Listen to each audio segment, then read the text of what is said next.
Welcome to the deep dive. Yeah. Ever wonder why some research, really makes waves while other great stuff just disappears? Yeah, it's a common frustration. Well, today we're tackling the sort of secret handshake of academic publishing. We're looking at index journals. Our goal.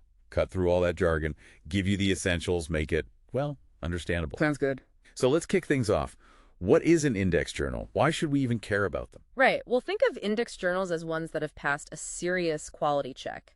They're listed in big, curated databases like Scopus or Web of Science. Okay, so curated databases, Yeah. like a VIP list. Sort of, yeah. Inclusion means they meet pretty high standards. They need solid peer review processes, for one. Peer review. Okay, that makes sense. And they need an ISSN, that's the International Standard Serial Number, basically a unique ID showing it's published regularly. Like a barcode for journals. Exactly, and DOI's digital object identifiers.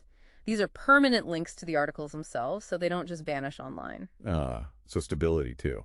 Absolutely. And interestingly, these indexes, they even look at the journal's fees. Fees? Why that? To help weed out predatory publishers, the ones more interested in your money than in solid science. Got it.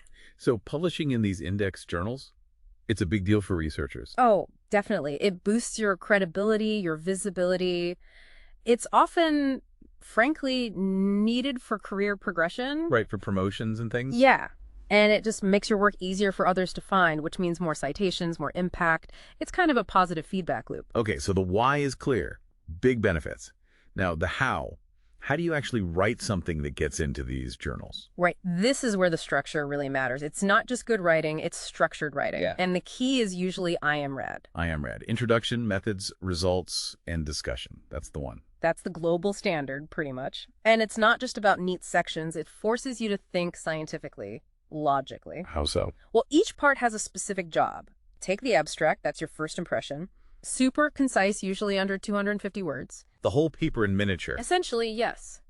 Objective, methods, key results, conclusions. No references allowed there. Editors use it for a quick, is this relevant check. Okay, crucial first step. Then the introduction.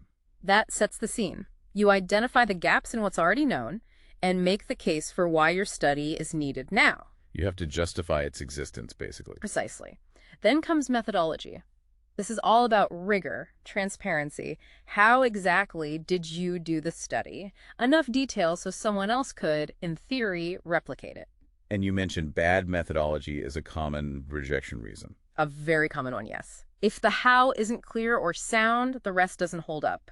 Then the results. Right. This part is purely objective. Just the facts. What did you find? Use data, tables, figures, but crucially, no interpretation yet. Say that for the end. Exactly. That's the discussion.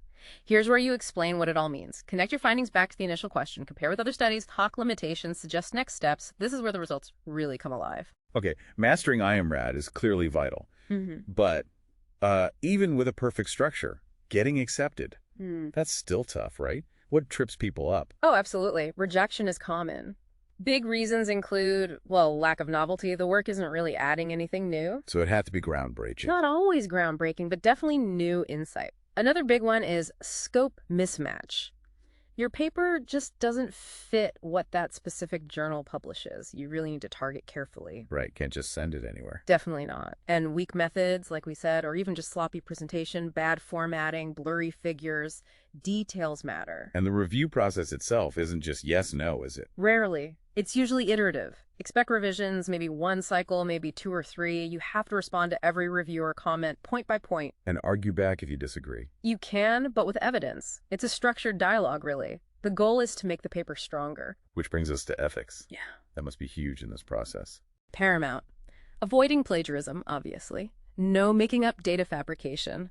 No submitting the same paper to multiple journals at once. It's about trust. And what about AI? Can you list ChatGPT as a co-author? Good question. No, absolutely not. AI tools can help, perhaps, but they can't meet authorship criteria. The human authors are fully responsible for the integrity of the work. Publishers are actively using tools to spot misconduct, by the way. Wow, okay. So it really sounds like this whole journey, research to publication, it's well, it's a marathon, not a sprint, needs patience. That's a perfect way to put it. Patience and persistence. But learning from reviewer feedback, that's invaluable. It strengthens your work, and ultimately it strengthens science itself. The continuous learning process. Definitely. Which leads to maybe a final thought. If real, high-quality research needs this incredible level of rigor, transparency, ethical scrutiny, how does knowing that change how you look at any information you come across day to day? Makes you think, doesn't it?